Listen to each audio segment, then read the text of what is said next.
And this is going to be on cyberbullying. This is Antonia Alvarez. She is a licensed social worker. And she works for a nonprofit organization called Mental Health America. She's the director of their youth suicide and bullying prevention program. So we asked her to come talk specifically about cyberbullying. I don't know if you folks are familiar with the TeamCARE handbook that's been developed, and I think we passed that out for the first time last fall convocation, and we're going to be updating it this semester, and we will have a new section for cyberbullying as well, so that will be included soon. So thank you so much. Thank you for having me. So yes, we're going to cover some different aspects of cyberbullying today, but I definitely want to make sure we tailor it to your needs as much as possible. So please point me in specific directions if you have them. I think initially I'm going to start by giving you kind of a basis in some of the research about what cyberbullying looks like, and then we're actually going to look at a local case, so that we can kind of understand how it plays out. But my info is here. The handouts you have should have most of my contact info on it. The handouts will not match the presentation that you see because this is a Prezi and it doesn't copy very easily, so it's you'll have to bear with me on that. But we do have an office downtown in Fort Street, and but most of the time we are out in the community. So as Jane said, I'm the director of suicide and bullying prevention, which means majority of the time I spend training educators, parents, adults who work with youth, and then the youth themselves to recognize bullying and suicide, to know how to intervene, and then to know how to survive it, hopefully. So in the past 3.5 years, we've trained 10,000 people, so that was 6,000 teenagers and more than 4,000 adults. So it's been really, really wonderful, and it is statewide, so we do train on the neighbor islands as well. So that's a little bit about the program. The way the program started was talking with teens in Hawaii about what suicide and bullying looks like for them. So all of the research kind of has started through focus groups and direct conversations with kids and families to hear what they're really going through, and then trying to match it up with the research to see how we can apply it all in our state. Stop me whenever you have questions, okay? So this is sort of what we hear about. We hear a lot about cyberbullying in the news right now, especially when it's linked to suicide, which has been unfortunately increasingly, especially with young kids. So the youngest suicides that we've been hearing about on the mainland are 8-year-olds, 8 and 9-year-olds who are completing suicides and then linking it directly to something they've experienced online, usually direct threats or kind of Facebook type cyberbullying. So thankfully that hasn't exactly reached us. Our youngest suicide in Hawaii last year was an 11-year-old girl, but generally our teen suicide rates stay more among the older teens, so 16, 17. But we do have the highest rates of teens planning suicide in the entire nation. So suicide is a much bigger issue in our schools than we necessarily realize. And being at a college, it's very important to understand that 19, any of the transition years seem to be the highest risk. So our 9th graders seem to be at very high risk, and then anybody transitioning is very high risk. So whether they're coming out of foster care or coming out of home and going into the military or going into college, those are very, very difficult transition times for our youth. So this is what we hear about. Some of the things we've heard about, there are laws against cyberbullying in 49 states, 45 who consider it just a subset of bullying, and 15 who define it specifically as its own action. There is an average of 17 headlines a day online talking about cyberbullying, and recently we made the headlines because our governor signed in 4 separate bills to help us combat cyberbullying on school campuses. So that was good news. But if this is what we hear about, unfortunately, this is more like what we're looking at on a national scale. Different studies report 28% of cyberbullying is unreported, 30%, 50%, and then actually the most recent study said 90% is unreported, and that study was actually conducted in Hawaii. So that is very, very important for us to kind of start the discussion. Do they have uniform definitions of it, though, for all these studies? You know what I mean? Mostly. Oh, okay. Yeah. Okay. Yeah, mostly. Generally, the definitions are sort of broad, right? But we will look at some of the research definitions. The question is how much is actually happening. You know, if 90% is unreported, and let's see, I think the numbers this year were 30% of our kids. Well, so 15% in high schools, and then 23% in middle schools report cyberbullying. But if you add however many were unreported, this gets pretty enormous. So what is it really? So definition says that it's intentional bullying and harassment using technology. So that includes phones, that includes computers, that includes gaming devices. We can cyberbully through PlayStation and Nintendo. You know, all of those things are connected. What does it actually look like? We see websites going up, fake websites going up in people's names. So, you know, the I hate Antonia website or something, and then they kind of create a fake profile about me. We see direct texts and emails. This is kind of the most ignored part of cyberbullying. We tend to think of it as a sort of a stranger reaching out to you through Facebook or something, when really, majority of the cyberbullying is actually direct texts to your phone number from a phone number that you have, or an email directly harassing you. So again, majority is not being done by strangers. We have photos and videos, so lots of stuff going up on YouTube, on Facebook, on Twitter and Tumblr and Instagram.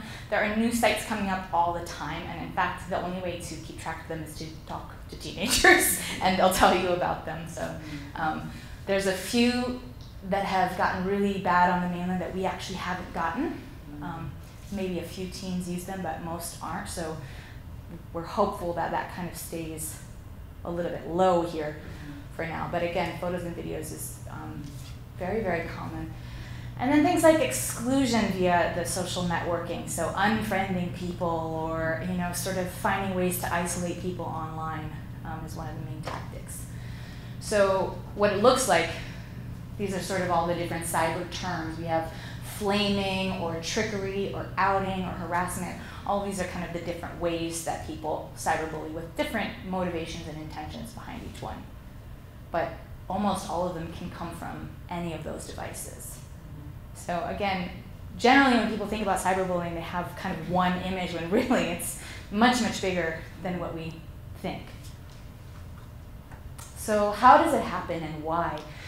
Probably because of our access to technology. So teens spend an average of 7 hours a day on phones and computers.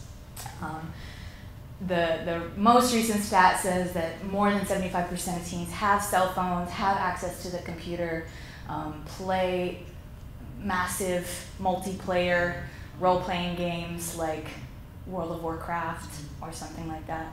And then in Hawaii, I think, let me try to remember the statistic, 70% of children have no parental monitoring online. None. So parents don't even know how long their kids are online, or if they're online, or what they're doing online. So I think probably only about 26% actually have some clue. And then the majority of us, even if we know, we don't know what to do about it, or how to put in actual restrictions or to set limits. So I think a huge part of it is the access, and adults and parents' limited access to kind of the knowledge about it. So why does it matter that they're online so much? Because they're putting things online that they shouldn't be putting online. So, and again, a huge part of this is their lack of knowledge about the dangers, right? So 34% of them are posting their real info online. Half the time that's because they're not even knowing they're doing it. So for example, if you post a photo on Instagram or Facebook from your phone, and your GPS locator is on, you're tagged, your exact location is tagged on that photograph. So anybody in the universe who opens up that photograph can see where you were standing when you took it, which makes it much easier to come and find you, whether that means to stalk you or to kidnap you or just to, you know, harass you further. It's really easy. So half the time we don't even know we're posting our locations, and we are. Well, also kids aren't supposed to lie. So like my son, he didn't want to put his real name, but he didn't know he could use a fake name, or like makeup part name, or I told him, you know what, I set up an email account for me with a totally fictitious name. Yeah. You know, you can, you didn't even think about that, right? You know, so he knew not to do it. He wasn't doing it because he didn't want to put his real name, but he didn't realize, you know, you can lie. Sure. There are lots of ways that we can kind of bend, you know, our standards to be safer online. Right. Yes, you don't have to tell people exactly what you're doing and where you are, even if they ask. You don't have to. We haven't really set up very clear communication boundaries for how to be online or how to be with your cell phone, because we just don't talk about it most of the time. So who's doing it? Like I said, only about a third of the time are they strangers. But the scary thing is 50% of kids say they will meet a stranger online if they reach out to them. So even only a third is strangers, it raises that number when we're talking 5th graders are willing to go meet that person. So really, really ups the numbers. 44% of peers are acquaintances, so most of the time it's people at school who they know. Usually it's their classmates. Girls tend to be the victims more frequently than boys, and girls are also more distressed by the incident, so they'll actually display real symptoms of trauma after the cyberbullying. You'll start to see a lot of the depression and the headaches and the anxiety coming in that kind of takes it to a different level for many of them. And then 15% are actually being cyberbullied by their best friends or their dating partners. So the average teenager reports that they are checked up on by their boyfriend or girlfriend 30 times a day on the phone. That's average. So, and when I present that to teenagers, they all say, oh yeah, that's right. So again, very, very unhealthy boundaries and really not understanding how to deal with some of this access, I think. Questions on who's doing it? Okay, so when we talk about cyberbullying and dating relationships, we actually enter a whole new era of safety planning and really working directly with the people to do some better protection. So we see with GPS monitoring, stalking can get very, very, very specific and good. We see lots of impersonation, we see lots of direct threats, and then of course we have the incidents of sexual images and sexting and that kind of thing happening a lot. So it's really important to talk with our youth and our families about what it's looking like in dating relationships and kind of how to handle it a little bit more appropriately. Let's take a look at one of the cases right now because it's going to tie us right into this. Any questions right now?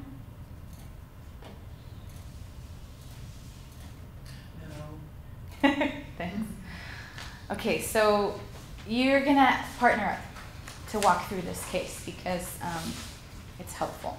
You can have 3 or 2 or however many you want.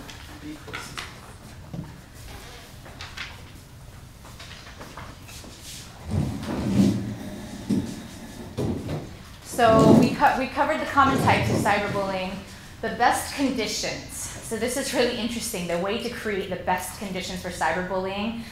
People believe they will not get caught. People believe that they are not doing harm, which is actually the majority of the time in cyberbullying, right? And then other people are engaged in it as well, so it doesn't seem unethical or very dangerous, which on most campuses right now, people can get wrapped up in this circle of it. And then when it is directly retaliating somebody else's action. So one thing that you see, you mentioned that on campus you've experienced cyberbullying that turns into physical violence on campus. You've also talked about physical violence on campus then creating cyberbullying. So they're very, very directly linked, and actually statistically they're more directly linked than any other types of bullying. So most of the incidents that we have on island are, most physical fights right now in schools are sparked off campus online, through phones, through computers. So there's a very, very direct connection. Statistically, so the victims of cyberbullying, there was a study done by UH Manoa about the victims of cyberbullying, and again, very, very direct links to binge drinking, marijuana, depression, and then 3.2 times as likely to attempt suicide if they've survived cyberbullying. So more direct connections because of cyberbullying than any other kinds of bullying to these negative outcomes. So we're not handling it very well. That's the bottom line. Kids here don't seem to be handling it as well as they can handle other types of bullying. So let's see what it looks like. So as we go through the case, it's a real life scenario. You're gonna kind of practice identifying some of the aspects of cyberbullying. You can join groups if you like. We're all kind of partnering up. So you're going to start by kind of identifying the problem, and we're just going to go through it, but just remember to write, because you're going to get carried away in the story and you're not going to have anything written down. Okay, because it's very enthralling. Okay, so how does it happen? You're a 17-year-old girl at a local high school. You send a sexy photo to your boyfriend. Why? Everybody else does it. I love him. He pressures you. And he says he'll wait longer for sex if you give him something to look at. But then, you break up with your boyfriend. Why? You're too busy. You think he likes your best friend forever. And you're over it already. Oh, you were right. Your best friend forever totally starts dating your ex-boyfriend. And then, this might be a good time to look at your sheet and make sure you're not missing anything. This is a moment when we get a little wrapped up. My BFF is backstabbing, you know what? Yes, that's a correct answer. Okay, so keep going, but we'll keep looking at it. So the BFF is dating the ex-BF. And then your ex-best friend forever posts your photo on Facebook calling you a slut, whore, and bad in bed. Your friends see it and scold you for being stupid. He and his friends all laugh when they see you in the hallway. Your teacher sees you crying in the bathroom. And then your teacher calls your parents. Everyone sees the photo. Your life sucks.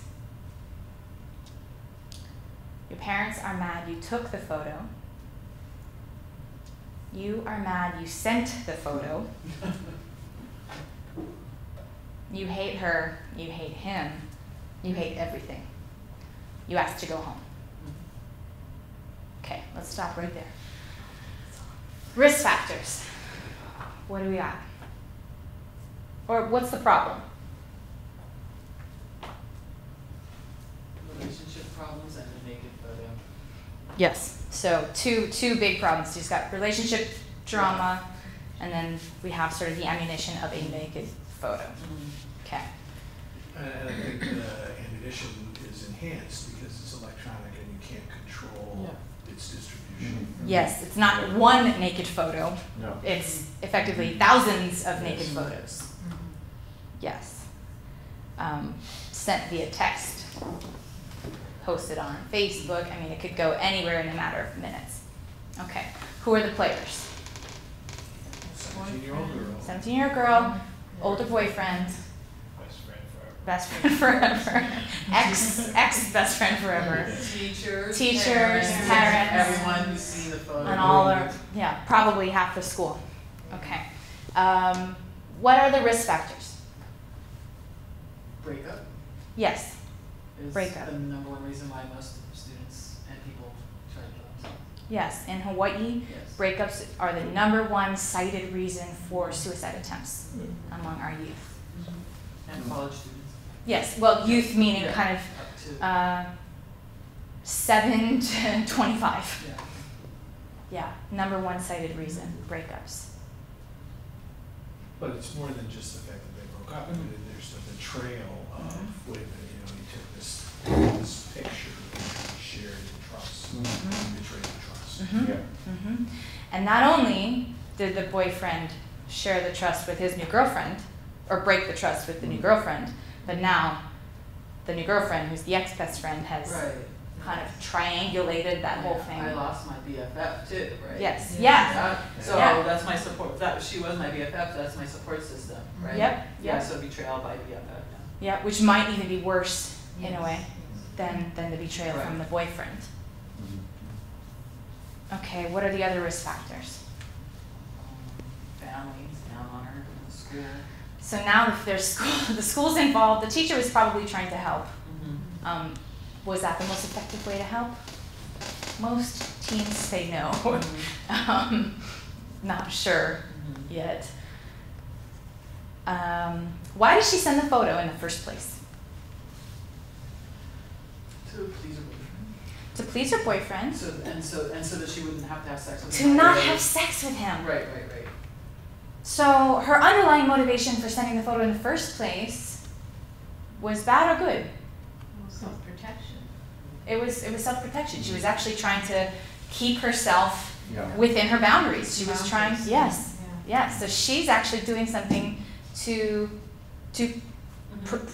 preserve a value that she has, right?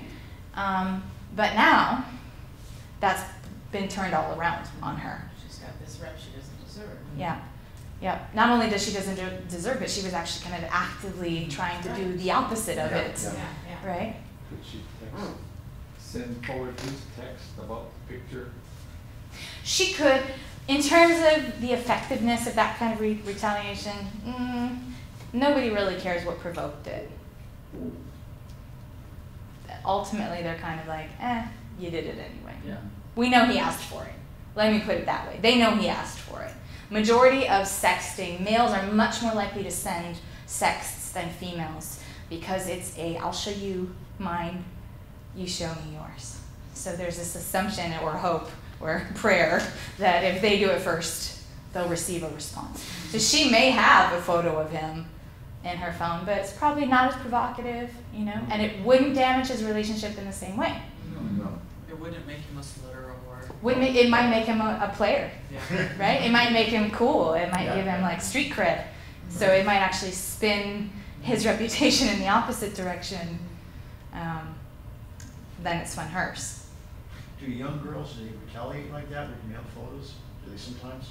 They do. Not very much though, right? It's not effective, right? I mean, you can keep doing something and then it's like, oh, nobody cares. So what, right? So why would they, continue to do that? It's just not very provocative.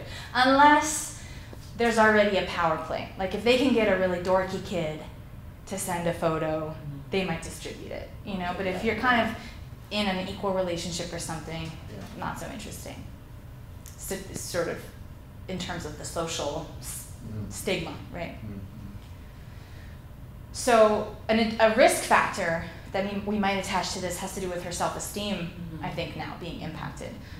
He was already pressuring her, might not have been the best relationship in the first place, that she's feeling kind of obligated to do these things, right? But then she's doing something to protect herself and then ends up doing the wrong thing. So there's something going on probably emotionally and internally now at this point. Any other risk factors? I put loss of control. Yeah. It's like, wait a minute, now I've done myself this hole and I cannot get out. I can't take the picture back. Yeah, loss of control, and there's so many pieces spinning around her now.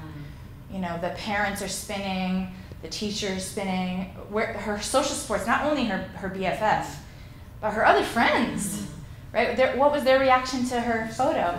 You're stupid for sending it. You should have known better. And in her head, she's probably thinking, that's true, right? That was a stupid choice. She's got zero support. There's not anybody who's seeming like they're on her side at this point, even though the teacher was probably trying to be on her side when they saw her crying. What about, I was going to say one more. I lost it. Okay, so any other risk factors that we need to identify? Exposure to other vultures. Exposure to other vultures. Oh, yes. So where's her photo going to go now? I mean, obviously she did, so now somebody else can assume certain things. Okay, so not only does this photo follow her for the rest of her life, you know, she applies to college, they actually look on Facebook now. They look through all former posts, and Facebook saves a copy of every photo posted on it and archives it. Admissions officers do. Yes, yes. Open the... Not here. We're opening. They may still look at the pages though, you wouldn't necessarily be denied because of it, yeah? But the fastest growing job in the United States is open data searching, which means somebody to look for you online. But why do public university admission officers, why do they do that? Well, there was a local student, I think 2 years ago, a local senior, great student, great athlete. She gets a full ride to Stanford. And then a photo goes up on Facebook with her holding a beer. And Stanford calls her up, I think 2 days later, and says, is that your photo? Is that you? She said, yeah. And they said, you're not the kind of student we're looking for. And she lost her scholarship. Because she had a photo holding a Yep. bottle of beer. Yep. She wasn't 21. Yeah, not 21. Yeah, underage. But that's something that millions of people do. Yeah, but Stanford does not have to admit those millions of people with the full There ride. probably are many students who've done that, they just don't have a picture of it yet. Yep. So that's a local kid. I mean, her life changed in an instant. Was she drinking the beer? Yeah. Not necessarily. I don't know. One kid said, she could have been recycling. Yeah. That was something you It's hilarious. Yeah. Yeah, local Is that girl. what, a year or two ago? I think 2 years ago, yeah. And they canceled her scholarship, Mhm. everything. Yeah. Issued everything. Yeah, I mean, talk about the impact on your life at that point. I mean, talk about risk factors at that point. Can a public university do this? A problem, can a public university, they can do the same thing? A public university could do that? I mean, Facebook is public. If Public, you're yeah. posting illegal activity on Facebook, Oh, It's okay. illegal. right? It's illegal activity, oh, okay, yeah, it's illegal activity. So absolutely, Yeah, all right. absolutely. Yeah, I understand.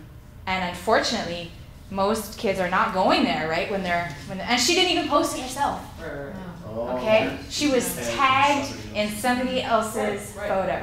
Oh. It So wasn't a dumb thing she did, no. she held the beer, But she didn't right? put it on Fa- But she didn't post it herself, right? But her friend did, not thinking that they were gonna ruin her life, Wow. right? So how many steps to that, and then to explain that even to your parents. Uh, You can imagine, I mean, you're outraged. Imagine how her family felt. Imagine how she felt. And you don't get to call Stanford back Yeah. and you know, explain the situation. I was recycling. I wasn't even posting it myself. Nothing, you They know. have people in the admissions office who go and do searches like this. What's it called, open? Open data searching. That's people, that's their job. Yes, fastest growing job in the United States right now. Open data search. Yep. Is anybody, and that's colleges, but it's also employers. So that's the first thing that most employers check right now, and that's anywhere from, you know, the Department of Health to McDonald's, is they look up your Facebook page. Great retirement job. Yeah, kind of traumatizing though. Mostly boring, but kind of traumatizing when it isn't boring. Hopefully unemployed. So one thing, so we'll keep talking a lot more about that, because the use of Facebook in the role it's playing in our kids' lives is, we're really not aware of it, I don't think, and they're not preparing for it. So an interesting fact I just heard is that a college admissions office, if they look at 2 freshmen or incoming freshmen, one has a boring Facebook page filled with like what they ate for lunch and, you know, old Unicorns. when we eat and yeah, you know, I like Walmart or whatever they like, right? And the other has no Facebook page. Who's more likely to get accepted? No Facebook page. Wrong. The boring one. Why? Because they can see, A, that you know how to use the technology, B, that you didn't delete it right before applying for that job or college, and C, they can see some sort of consistency of character, because they can look back, you know, 6 years, 8 years, however long Facebook has been around, to see what other kinds of posts you've been putting. So generally, they're looking at what kind of comments you post, if you're making racial or derogatory remarks, if you have a lot of drug paraphernalia in your photos, and they can do a really simple scan for that. You know, looking up a simple word and then seeing if it comes up in your posts. Wow. There was the student who died by suicide at Princeton University in 2011, right? This is the gay behavior. Yeah. This is at Tyler Clementi. This is at Rutgers, right? Yes, at Rutgers. Yeah. So the boy who was accused of harassing him, they went into his instant messages on his home computer and used as evidence derogatory slurs used in a late night conversation with a friend about a movie they'd seen. But it established that he had an ongoing sort of hatred of homosexuals, and it established his character in court, and it held up. Instant messaging. It's convicted of hate crime, right? Yeah. That's evidence for hate crime. Yep. Yeah, Yep. okay. Yep. So anyway, the whole point is they're really using this stuff, right? It holds up in court. It holds up for judges. It holds up to get a TRO. This stuff is really, really real. That being said, a college would rather you have it than not. So it's much more important to teach people to use it wisely and ethically than to not use it at all. Colleges and employers recognize that this is what we're doing now. This is the future. You have to know how to use this stuff in order to be able to get ahead in those colleges and in those jobs. What's it called? Open dating? Data Data. searching. Yeah. Yep. But then it sort of sounds like too, you run the risk if you open up a Facebook page that someone else can damage your reputation. No, because I think everybody should have the right to have a private life too. Yeah. And it sounds like nothing is private at all. Yeah. Wow. So someone can post something on your Facebook page, right? Yeah. You can't get it off? You can't. Facebook actually keeps copies of everything ever posted.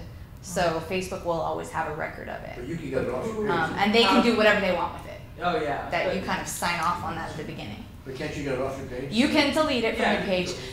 You can't always control everything. The thing is, we can control Facebook a lot more than we realize, but it takes some time and some effort and people actually looking into it. So you can have a Facebook page that remains almost entirely private, right? You can just invite your 4 friends or your 4 family members to see it. But Facebook changes the privacy settings like every 3 months. So if you don't maintain that and keep checking and making sure, you end up posting things all over Leeward without even realizing it. In the open data searching, can that find things that are deleted from your page? Sometimes, yeah, if they end up in an archive. And then, FBI has the power to unlock that kind of Not stuff. necessarily, though, right? Right, not If necessarily. someone posts McDonald's doesn't necessarily have. Right, yeah, you can clean up, you can keep a clean Facebook page without too much If effort. somebody put a negative photo of you holding a bottle of beer, Yeah. and you saw it, you took it off. Yeah, would they you should still- be okay. Stanford probably wouldn't have Perfectly seen fine. it. Most If likely. you get it off soon enough. Yeah, soon Now enough. the thing is, the internet is kind of taking pictures of your posts at all times, so they can still show up with a caption on Google or something with you in that photo, but then you go to your page and it won't be there. That's Because it one of the tracks things history. that we run into when we get complaints about what somebody did or Yes. didn't do It's on gone. the internet, is unless you capture it or print it, you may not be able to, so you did something, Beth complains about it, I go looking, next day it's gone. Yeah. But there's Yeah. that Wayback Machine, online where you can see old, you can see what a website looked like, on a given date, 2 years ago. But they'll change it within 20 minutes, We especially if had they're an being issue, smart. a student conduct issue last year where there was reportedly there was a posting. The student didn't know how to do the print screen, copied and pasted it into a Word document and shared that as evidence. And we had a hard time having that hold up. Because it had no context, you couldn't see Right. the page, So we the couldn't- time. yeah. Yeah, so print screen is one of the most important tools, or actually, so most computers, the top right or the top left keyboard will be print screen, or what is it on the Mac? I'll remember it in a minute. Screen capture or something? So, Yeah, and then you can copy and save that screen and then print it. Another option is we all have cameras now. So take a picture of what you see online. That will hold up also. But most judges, for example, don't really like it when you come into the courtroom and scroll through your photos on your iPhone. So they'd much rather you print something out eventually or something like that.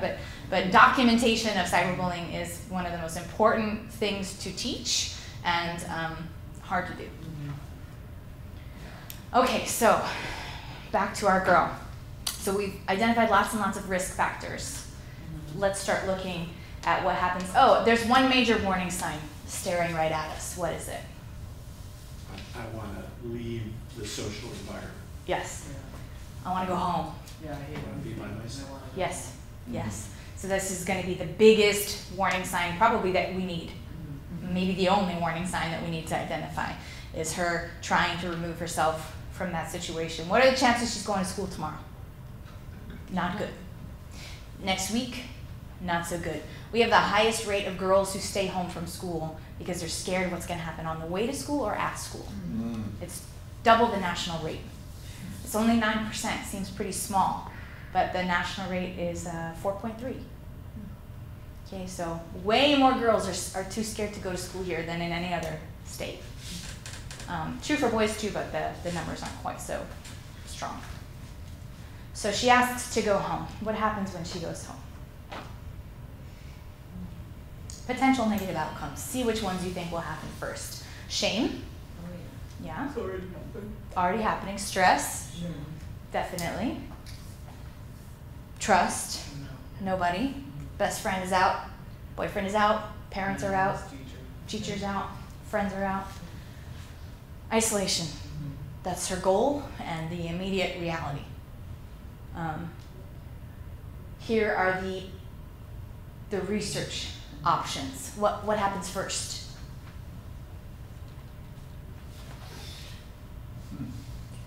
Just all of it together. I mean, it all kind of tumbles down pretty quickly. But I would suspect a lot of people would want to medicate their Okay. stress. Okay. So I'm going to drink, or I'm going to do drugs, or Okay. I'm going to do something to help me feel better instant. Sure. Okay. Which will impair my judgment. Yes. Right, about doing long-term All the other things, whatever else. Okay, so we're looking at alcohol, drugs, cutting. We're definitely not going to school tomorrow. Or as much as possible, really. The depression, probably building. Body image stuff happens once she's even conscious of what's happening. So once she realizes that all those people have now seen her, that's going to start to creep in. So that might actually be a slower one. Anxiety, definitely pairing with the depression probably. And then suicidal thoughts. Did we see some warning signs of suicide previously? Asking to go home, Yeah. certainly. All of these happening at once. So how many of you, if you know this student and you start to see any of these things happening, would ask her if she's thinking about suicide? Most of None. us- Yeah, most of us would be afraid to even bring it up, Right, to suggest it. right, okay. So why are we afraid to bring it up? It's gonna give her the idea? Yeah. Or any other fears? That's usually the one. If she said anything that you know, like, I don't know if I can handle this, I just don't know if I can take this anymore, I would. If she was suggesting it, I would say, you know, are you okay? Are you thinking about hurting yourself? I would ask her that. Or I would tell her, I'm really scared for you right now. I'm afraid, you know, you might hurt yourself, which could be cutting or drugs. you Yeah, know, yeah. And then try to ask her what she's doing. But that's 1 out of 7 or Yeah. 1 out of 15 or 1 out of 30. Yeah, most people don't And think about it. there's a real danger with the question, are you gonna hurt yourself? Because, and you identify it, it could be cutting, it could be drugs. Right. Suicide's actually not gonna hurt. Yeah. So for her, suicide is the end of pain. So she will not be lying to you when she says no. So we don't know the answer. And unfortunately, most of us trained in old school methods here, that's what we would say. We think it softens it, makes it easier to identify with maybe, rather than the suicide question. But it's the wrong question. Is this a scenario that's predominantly for young females we're talking about here? Because like we keep saying she and her, and that. Well, in this case study, right, it's a girl, But I it's mean our in 17-year-old general, girl. I mean, in general, Yeah. I get the impression it's mostly young girls, right? Girls are more likely to be cyber victims than Do boys. you have any figures for that approximately? Something around here or something? Yeah, yeah. And I think it was in the other one too, we can Yeah, pull it up, front here, yeah. the exact one. But it is happening a lot with boys also. It is. The difference is, With girls, it tends to be sexual, Yeah, yeah. right? And with boys, it's tending to be social. So it's teasing, mocking, bullying. Usually there's homophobia wrapped all up in it. And the boys who are tending to be the targets of cyberbullying, where it's seeming to have the biggest impact, are much younger. So the 8-year-old boys, 9-year-old boys, 10-year-old boys who have died on the mainland were all victims of cyberbullying. And those are usually situations where we have like one of them, who I think was 9 or 10, had been bullied by this other kid for years. You know, that's the thing, right? We're bullied by the same bullies. So he's bullied all through elementary school, and then they kind of hit a turning point over the summer, and the boy started to befriend him, and then he became friends with him online. And then the friendship started turning into a lot of really harsh teasing and harassment. And unfortunately, the mother didn't know any of this because she wasn't monitoring the online account. And she thought they were friends now, so it seemed like it was a good thing. And then he killed himself. And she went back and looked at all of the web conversations they'd been having, and it had been brutal harassment spread across several months. And really kind of teasing about, you thought we were friends, right, gotcha, kind of thing. So it's definitely still happening with boys, but there does seem there's different kind of trajectories that we see. So I get the impression that many of our young people are growing up in a very potentially frightening world. I mean, it's obvious, but Yeah. I realize more right now than before I came in here. Yeah, yeah. Well, I mean, the more we start to know, the less we realize we know, I think, in terms of where this is all kind of at, the exposure to it. I was in a middle school a couple weeks ago doing a lecture, doing a training, not a lecture, with the middle school students, and I bring up sexting, and they all kind of laugh and get real quiet. I'm like, oh, don't pretend you don't know what it is, right? Because usually they're kind of pretending that they've never heard of it, and they have. But it actually turns out that particular class, the year before, a 7th grade girl had sent a sext to an 8th grade boy who showed it to that entire class and the teacher. And the teacher laughed. And that was it. Nothing happened. The teacher wasn't disciplined. The boy wasn't disciplined. The class didn't get any training on how to talk about cyberbullying. And all that happened is that the girl left the school. You know, that was a middle school, right? So I think what we're not hearing about, and even that school, they know about it, right? This is another teacher telling me, oh, the reason they all kind of laughed is because of this. And I said, well, what happened? And she said, nothing. And unfortunately, that should have been my cue to go call the news reporters, right? But unfortunately, I had 3 more presentations to go to that day. So, you know, honestly, I didn't have the capacity. But somebody should be doing something. So what you're telling us right here, it doesn't get much play in the media, right? Right. Very little. What we hear about is a tiny little, and that kind of spins it into this crazy other thing, right? Where there's some other mental health issues, or, oh, they were gay. And I think that somehow makes it easier for us to not address it. The other thing is, when I talk with parents, the solution is, well, guess what the solution is? Get them off the internet. Yeah, take them offline. They can't do that, right? Well, and if they do, that's part of the reason why they're not going to tell you. Well, and there's just That's not the right solution. so much victim blaming that it's just the girls are stupid to do that. Yes. Like, the girls should know better. This girl. You just shouldn't do it. Yeah. That's just all they're gonna say. Everyone's gonna blame the female, right? No other accountability, no other Or the friend, the responsibility. kid who's getting Right. harassed. I mean, they're You all know, blaming the victim. And so and we just know, well, that she was stupid and she shouldn't have done it. Yeah. Because she should know better, unlike Yeah, our right. congressman. Right. Just put that out there. Or football stars. Right. I mean, when we ask the question, I get asked all the time, right? Why are kids so stupid about cyberbullying? I'm like, kids? Yeah. I'm sorry, what are you talking about? Yeah. Our nation is very stupid about cyberbullying. We don't know how to deal with the technology we've been given. And it's growing pains, and it's not bullying like it used to be. Right. It's not. It's not the, oh, you know, it makes you stronger, or, oh, this is how you become an adult, because they're not making it to adulthood.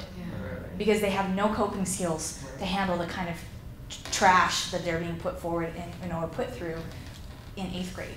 or in 6th grade. Have there or in been 5th studies grade. done for motivation for this? I mean, obviously it's not all the same motivation, but like the boy you talked about. Mm-hmm. Why did that other kid do it? I mean, why do people bully? Well, Is it for attention or feeling powerful? I mean, I think the connection that we have to all the old school bullying is that the motivation is actually the same.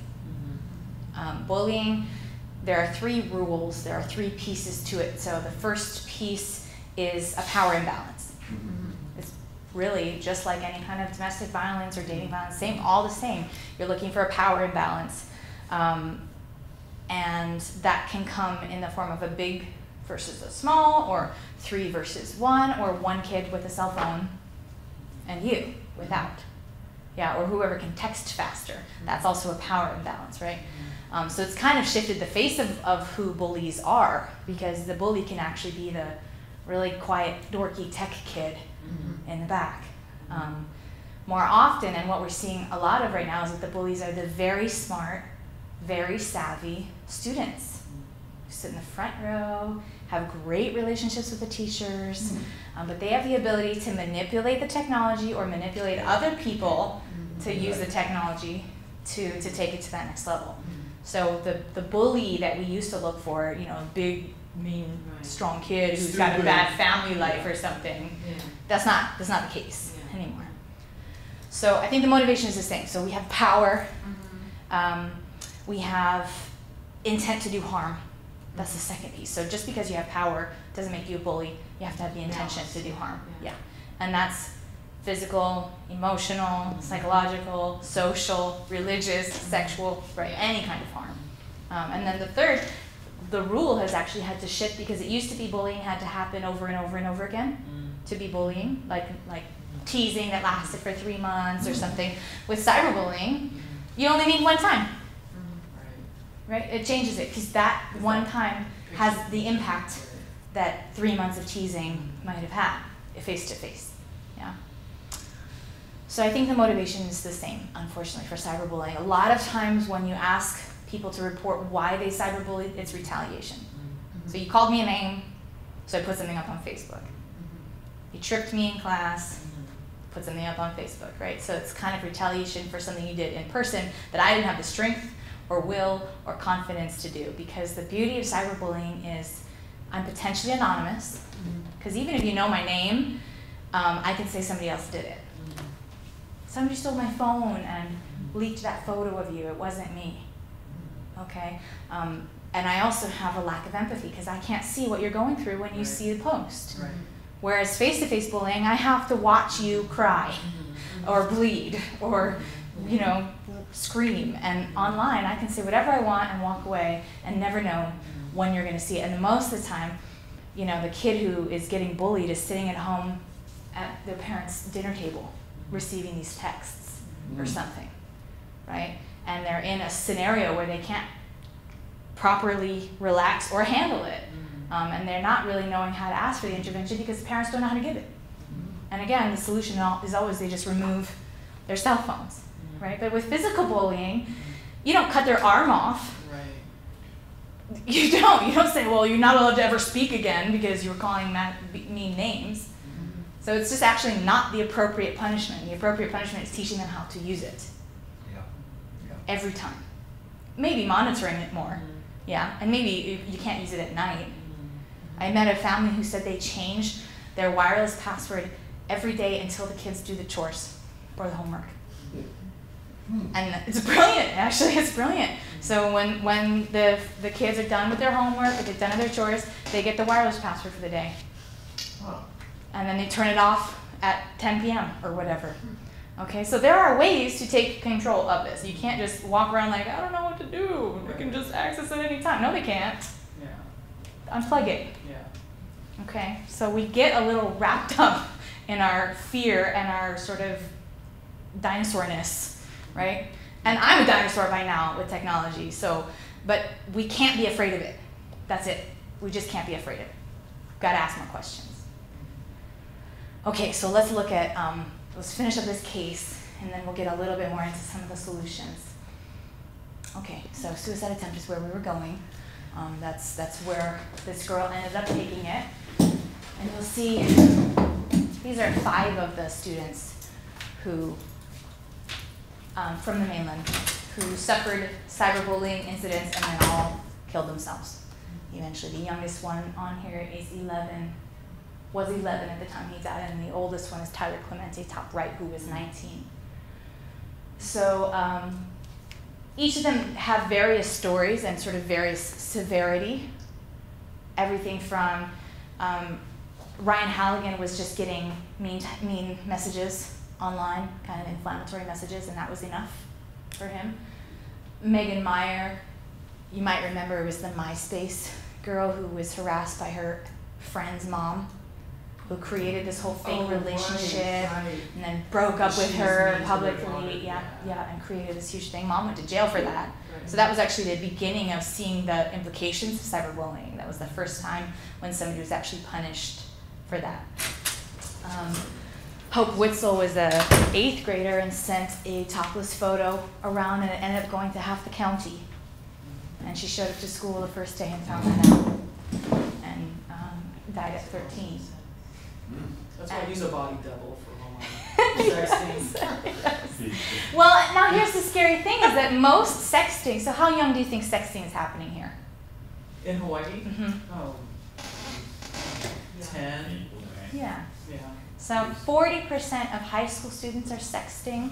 40%? 40% I mean, admit sexting isn't to just sexting. photos, So it's right? It could sexually be like, suggestive, yeah. sexually explicit They messages. admit to it. Yes. More do it or don't. Right. Yeah. Way more. So 40% admit to it. 20% of intermediate students are sexting. These are people in our class. 10% of elementary students in Hawaii are sexting. These So are I people- have 5th graders coming to me saying they're sexting. These are people in our freshman Wait, class. do they know Definitely. what sex is? No, just like, right? Right, but their mom is coming in and saying, wow, I found my 5th grade daughter receiving sex from her 5th grade boyfriend. Ooh. Now, the difference is, and yes, they're in your classes, Yeah. and they could have been sexting for 5 years, Yeah. right, in your classes, so they could go way back with this stuff. They're actually sexting in our They class could be as we sexting speak. while you're teaching. I know. That's why I think I was going to put their cell phones away at the beginning of class. There'll be no sexting during this class. Specific guidelines would be helpful, right? Violation of sexting code. So, but what I'm hearing, so maybe the upswing, kind of, is that the little kids are not sending their own photos. They're sending their siblings' photos. Nice. Oh my Good God. news, bad news.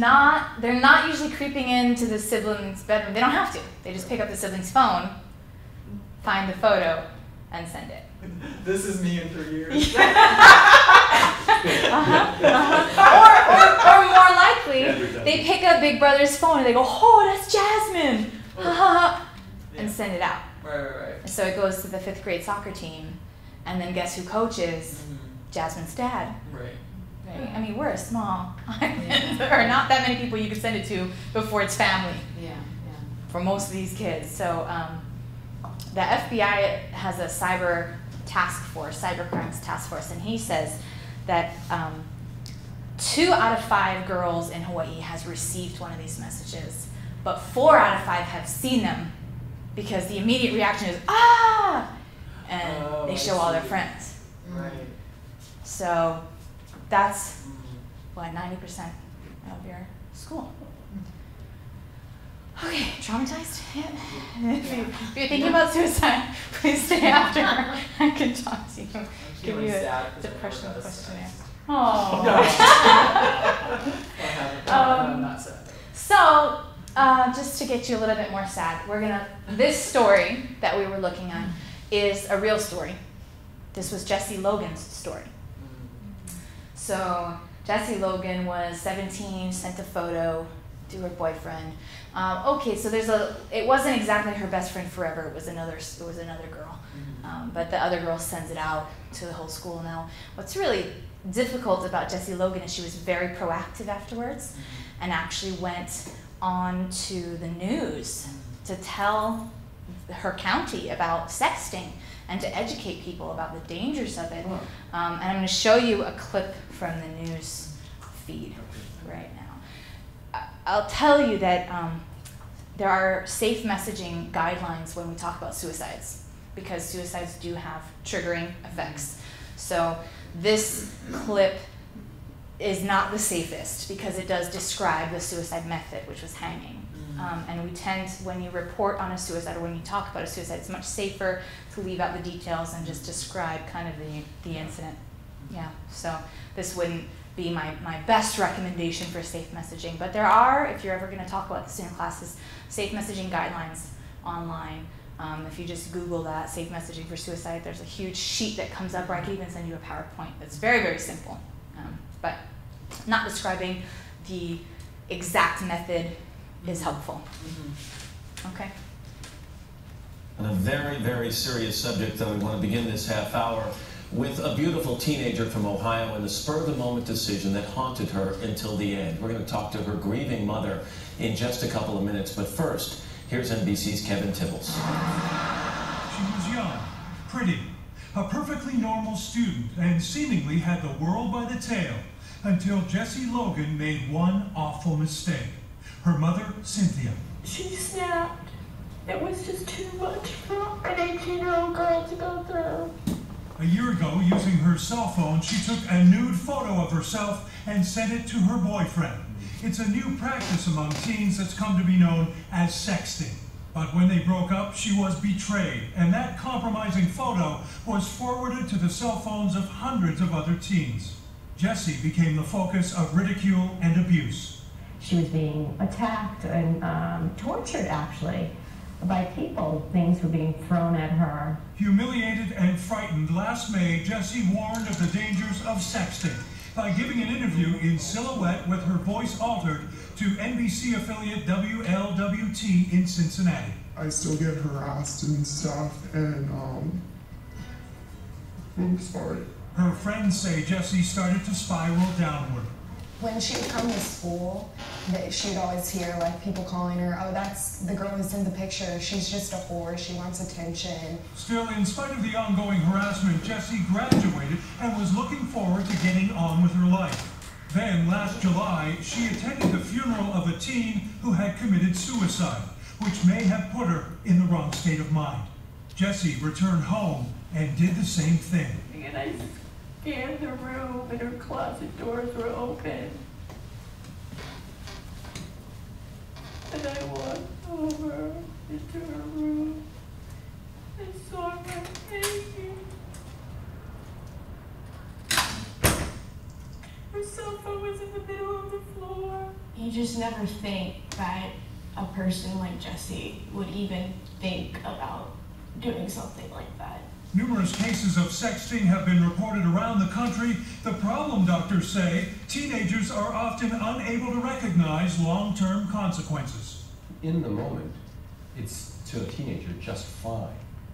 It's when it goes to the whole school or to the employer or to the college admissions office. That's when the trouble, and that's what they're not thinking about. It is something that haunted Jessie Logan. I just want to make sure that no one else will ever have to go through this again. A young girl's mistake, a lifetime of anguish for those she left behind. For today, Kevin Tibbles, NBC News, Chicago. Cynthia Logan is Jessie Logan's mother. Perry Aftab is an internet safety expert. Ladies, good morning to both of you, and Cynthia, our deepest condolences. I'm sorry. How are you coping with this? It's been about 8 months. It's very difficult. It's still difficult. She's my only child, and I'm trying my best to get the message out there. We've tried to go through the law. We've had 6 attorneys that said that they couldn't help us.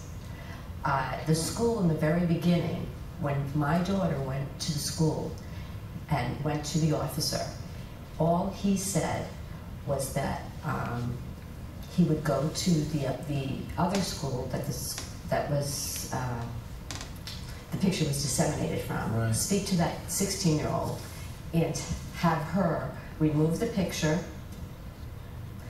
and never speak to my daughter again. I know you were aware that Jessie was being harassed at school. She Yes. was starting to skip school. Were you aware of the magnitude of it, do you think? No, I only had snapshots, bits and pieces.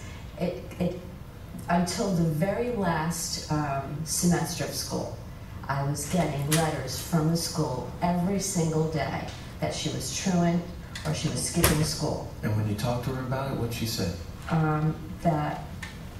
That they were harassing her, and I gave her an option of doing school at home through the internet. And she said no, she wanted to continue to do this. But I said, Jessica, you know, we really need to talk to the parents. She said, no, I need to do something else. I'm going to go on the news, and that's what she did. She felt that if you talked to the parents, it would open her up to even more ridicule because they would tell them. She was really afraid of these kids. As a parent, Cynthia, what gets me here is that prior to this mistake, this sexting episode, this is a normal young girl. This is not a girl with violent mood swings. She was vivacious, she was fun, she was artistic, she was compassionate, she was a good kid. And she had no idea that this pushing the send button to on the guy she was dating could ever spiral into this. Yeah. Absolutely not. Harry, no laws? Are there are laws, Matt, here. And when we talked about her being a good kid, a normal kid, those are most of the ones that are sending out these images. 44% of the boys said that they've seen sexual images of girls in their school, and about 15% of them are disseminating those pictures when they break up with the girls. But when they do that, when they disseminate those images, if they are nude images, is there no law that covers that? There absolutely is a law. It depends on the age of the child. If somebody's under the age of 18, it's child pornography, and even the girl who posts the pictures can be charged. And they could So we'll stop. Be registered there. sex offenders at the end of all this, even at 18. Yeah. So, okay, so thoughts on that, reactions? Pretty overwhelming, yeah. Yeah. Just hitting the send button of you think you're having fun or stimulating your boyfriends like that, you know. Yeah. Exciting your boyfriend. And maybe same scenario, right? Trying to prolong sex. Seemingly harmless gesture. And maybe even proactive. Yeah. That's the worst part in a way, right? It's a lot of times it stems from this sort of desire to maintain something. And once you do that, it can start spinning out of control right away. So you hit the send button. It's over as far as you're concerned. And you know, so not only in this particular case do we hear the issues related to cyberbullying, but also the miseducation about suicide. So unfortunately, I think she was put into this she was completely traumatized, very, very much at risk. You know, we've already outlined on our sheets all the warning signs, all the risk factors, all the things leading up to it. And then she goes to a funeral, a kid who dies by suicide, and probably doesn't get any postvention. Postvention is what we do after a suicide. Probably doesn't get any postvention about it, which most of us don't. And so that's why I think a lot of suicides trigger like that and spin like that, is because kids are kind of exposed to that idea without any context or information or supports built into it. So again, we see the very, very close connection between cyberbullying and suicide. And wasn't there that text message that I hate everything, so it's already catastrophizing? Yeah. And actually, in the very, very, very beginning, when she broke up with him in the first place, she says, I'm over it already. Over what? Right.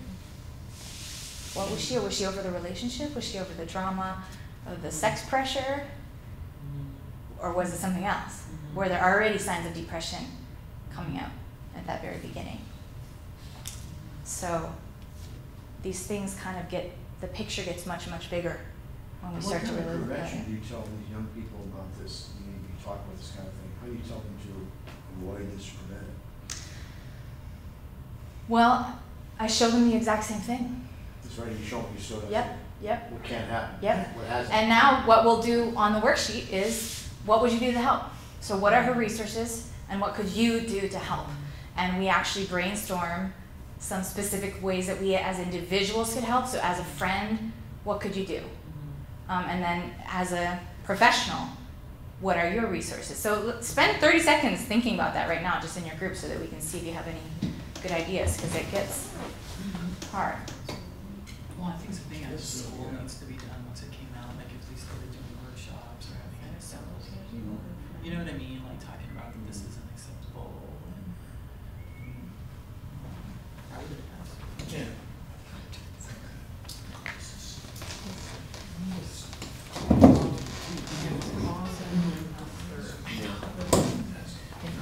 My concern is, how can you prevent this from starting in the first place? Once it starts, it starts moving. How can you encourage people not to find this situation? Right. Right.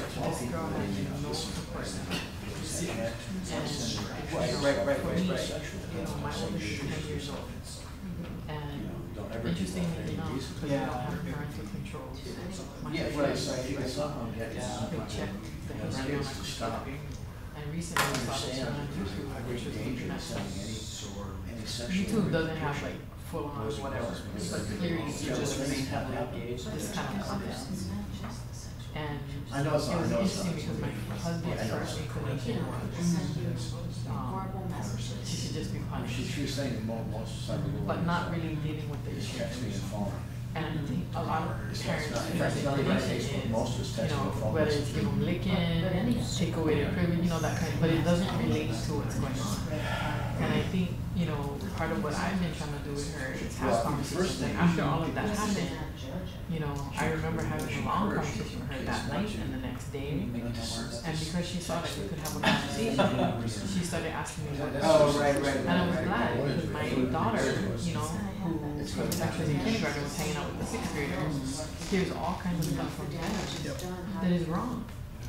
And so what I maintain with her is that she and I can talk about anything, but at the same time, there are certain things that are reserved for parents, particularly because this particular thing will create That's a what I'm child. saying, you know, like I point out, are you ready to everyone have a the show child? was talking about. Do you want to be teaching the Yeah. Do you want to Then be at that washing point, it's bottles? like, okay, Do you want to have to let's get talk a job about this instead of going to school? You know, I mean, really pointing out the reality of Right. these things. So wrap up. And because They're very good conversations. You finish. You I can think finish. because we have younger sisters, I've actually for 1 week, I made her do absolutely everything. So the parent would have to just change diapers, wake up in the middle of the night, throw bottles, wash clothes, all of it. And she was really clear at the end of all of that, she was not ready to be a parent. And I wish that a lot of these kids, that I am a parent, I know. are you consciously trying to be a child? All right, let's bring it back together. I see laughing, I see crying, so I know I've done my job. Yeah. Time for you to go. Yeah, traumatizing you and hopefully something else. So I heard a lot of good, rich discussion. What were some of the solutions or ideas or questions you ended up with? Well, we talked about it from two perspectives. One was an institutional perspective, and one was almost like a parental perspective. Now, I would be sorely tempted not to let my child, no matter how angry I were with him or her, be alone. Yeah. I don't know if I can leave them anywhere, you know? And institutionally, I always struggle with how much do you talk about these things as if everybody's involved, while you're trying to respect the privacy of the individuals who are involved. It's a delicate line, I think, sometimes. Which is yet another reason to do it before the incident. Yeah, prevention, yeah. Right? I mean, the worst thing is people say, well, it's so awkward now to do the school assembly because we all know, well, we should have done it before. Yeah. You know, every teenager tells me we're doing it too late. Yeah. All of it. Suicide comes in too late, suicide awareness comes in too late, dating awareness comes in too late, sex comes in too late. We're missing it. And so I think, and because they tend to shut down once it's already happened, or they only focus on so-and-so and so-and-so, because that's what they think of as cyberbullying, right? That they kind of lose the bigger picture. So yeah, very difficult balance though. What other thoughts or questions or solutions? It's kind of vague, but I just said, you know, listen and don't judge, and get her connected with someone so she's not isolated. But I don't know who that someone is. Yeah, it's fine. Yeah. Listen and don't judge, that's huge, right? I mean, most of the parents and teachers and educators, that's not actually what we do. Right. Yeah. Well, we think we're doing it though. We do, we think we're doing it, but they tell me we're not. And so finding a new way to do that would be very key. There are resources, it's kind of bizarre. There are like online chat rooms for people who have been cyberbullied. So you're still using the technology and you're still kind of putting yourself at risk, but it's people coming on and getting in a room and saying, yeah, that happened to me and it was really hard. Some are, some aren't. So again, there's always dangers and you have to be careful what you stumble into, but there are some of those options. There are certainly options in schools. There are peer leaders and peer educators of people who get the training and then go out and train their peers, and that can be very effective for survivors or targets, you know. To what extent have preventative measures been taken, like telling people not to do this? I mean, it's probably not very effective, right? If you tell young people not to send pictures, they're probably still going to do it, right? Right. I mean, the real prevention, the types of prevention that have shown to be effective are teaching cyber ethics, teaching cyber responsibility. So right when students gain access to technology, teaching them about how to use it wisely and smartly and effectively. So one private school who's rolling out, like, all the kids get iPads or something like that, they have a whole course on cyber ethics, I think you call it, for 6th graders. Sure, makes sense. Yeah, and research shows that schools that have a class like that have less cyberbullying. So that's, so far to me, the only effective methods. But once they're already kind of exposed, I think that this is the next effective way, which is we tell stories, we talk it through, and then we really, really try to build the empathy.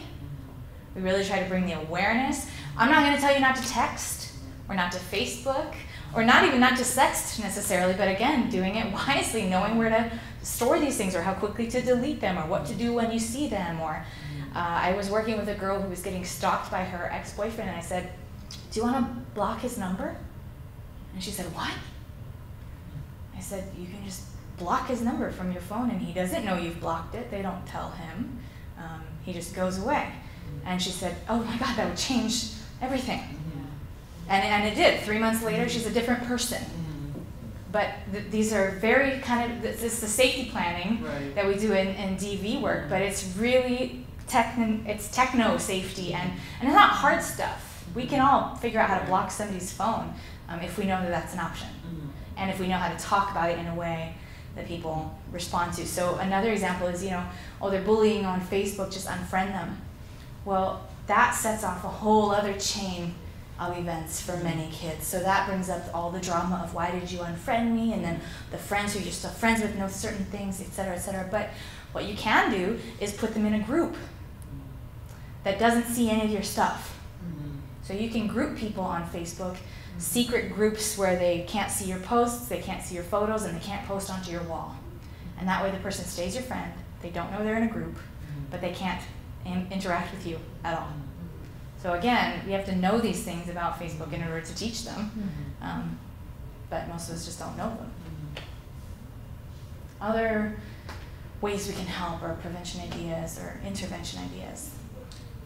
Oh, I think I sort of monopolized this conversation, but I've been sitting back here being really appalled and disturbed. And I think the thing that kept coming up for me was that this girl had just no support. I mean, even the people that should have been there for her, and it makes me think about my daughter. And the thing is, I tell her, like, I'll always love you. I'll always have your back. If you're wrong, you're wrong, and we're gonna deal with it. But I'm always gonna love you. Period. And there's been things that have come up that, even around some of this stuff, and she's 10 years old. And I know as a kid, I just would have got the snot beaten out of me. There would have been no explanation, there would have been no conversation. It's snot beaten out of you, and then you figure out what you did wrong and make sure you don't do it again. And I think a lot of folks want to do it differently. And I do spend time discussing things with her and explaining things. And consciously parenting your children is so much harder. Sometimes I think to myself, yeah, just beating your kid is a lot quicker and a lot easier sometimes, But at the same time, it's like, what are you investing in that child? And I'm not just even talking about this young lady. All the other children or all the other young people that decided that somehow it's okay to bully somebody. It would never even enter my mind to hurt somebody in this way and send it out to hundreds of people. And so I feel appalled, I really do. And I think, and I'm not trying to point the finger at parents, but I think, you know, just in my own family, and really taking the time and sitting down with my daughter and having those conversations that honestly my husband doesn't want to have with her. He's like, God, my goodness, she's 10 and she's talking about this stuff, but you know what? If she doesn't hear it from me, who is she going to hear it from? And what are they going to tell her? You know, and so it cannot be a hard conversation, because the harder conversation is when this happens. Yes. Or when she's gone because of something like this. Or she says, Mom, I'm pregnant. Or she, you know, all this kind of other stuff, when all I needed to do was just answer the question. Yes. Just sit down and take the time and love her. Yeah. And I conclude. Yes, because that's exactly where we're at. And many people fear this conversation when really it's the conversation 4 years down the line, or 7 years down the line, or 8 years down the line that is much scarier. Yeah. And I hate working with survivors, with moms who have lost their kids. I mean, I love it. I work with them a lot, but it's very, very difficult. And every single person says, wow, what I should have done. It seemed so hard and it wasn't. This was harder. There's no way that this kind of conversation should be harder. What can a parent do? And this is not my situation, but somebody I'm very close to, who has a kid, and I don't think it's a cyberbullying situation, in deep depression, won't talk about it, just isolating himself. He's been seeing a psychiatrist, and he says it's not helping. Yeah, find a different one. That's my first recommendation. Yeah. Males are at 3 times the risk of suicide as females. Really? Yes. So females attempt 3 to 5 times more in Hawaii than males, but males die by suicide at 3 times the rate. And that's because of the way that they do that depression. It's a much deeper isolation. Yeah. Right? Females tend to still be reaching out. Right. Or still accessible to being reached out to. Yeah. Whereas a lot of the males tend to push away or deep isolate or even become violent, right? To kind of push. Well, I think also part of that is the lethality, right? Yes. It's like women may use pills, and men might probably more likely to use a gun. Yeah, but in Hawaii, our #1 method is hanging across the board. So that's not gender specific, but usually, yes, lethality is one of the reasons why males tend to die more frequently. But I think another big piece to it, and certainly our piece locally, is the stigma associated with emotions and depression and mental health, and especially for our young men. So I'm happy to talk more with you, but I would definitely say find somebody who can reach him. There are other counselors, therapists, coaches, pastors, leaders in the school who might be more effective than that trained professional. But I'll tell you that the best resource we have in our state, which you have on your handout and you'll also have on this brochure for suicide, is the Access Line. So the Access Line is 24/7 crisis hotline, and it is run through the Department of Health, and the beauty of it, it's actually much more effective for kids than adults. Shouldn't have been videotaped, but it's more effective for kids than adults because when a kid gets hooked up with the Access Line, so if you call and say you have a suicidal crisis or you're afraid you may have a suicidal crisis with a young person, they will send crisis mobile outreach to you wherever you live, deep in the country, deep in the valley, wherever, to your house, anytime, day or night, and they will do a suicide assessment with that individual. And then they will link them up with case management. With a young person, they get 30 days of case management, which is 3 times what an adult gets.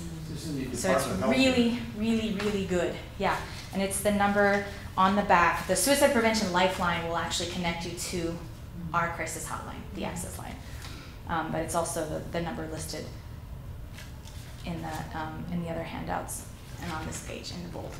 So 30 days of case management for a young person is really helpful, and they'll hook them up with resources in the school, resources in the community, if they find a different therapist or whatever else. So Access Line is a really good one in crisis. Do they have mobile crisis teams? Yes, crisis mobile outreach. Anytime at night? Anytime. Anywhere in the island? Everywhere in the state.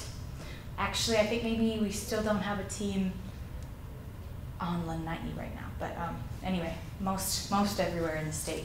Of course, Big Island, it takes like 6 hours sometimes for them to get to because there's only one team. But here, we're pretty lucky, and compared to other states, there's a similar program in New York State, and I've been told it can take 3 days to respond. So what's a suicide crisis line that takes 3 days to respond? Here we have more than one team. At night? Yeah, kind of depends. Of course, they faced 40% budget cut. Oh, yeah. 2 years ago. So they were down to like 3 staff members. Okay. So I'll tell you honestly, sometimes you get put on hold. And sometimes you get voicemail. Best thing to do, if you do that, if you are calling, this is all underground stuff, call again.